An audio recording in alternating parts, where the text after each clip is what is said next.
సంక్షేమ భవిష్యత్తుకి ఒక బ్లూ ప్రింట్ లాగా ఈ బడ్జెట్ ఉంది. అలాగే ఇది గణాంకాల పుస్తకం కాదు బడ్జెట్ అన్నది. కోట్లాది మంది ప్రజల జీవితాల్లో మార్పు తీసుకొచ్చే ఒక విజన్ డాక్యుమెంట్. మాటల కోసం కాకుండా ప్రగతి కోసం ఏర్పాటు చేసిన బడ్జెట్ ఇది.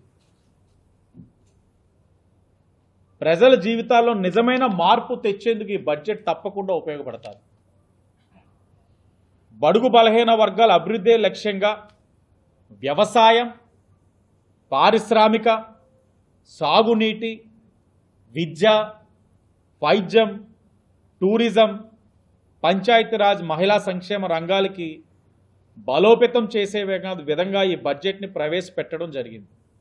ఎస్సీ, ఎస్టీ, బీసీ, మైనార్టీలు కూడా అధిక ప్రాధాన్యత ఇవ్వడం కూడా జరిగింది.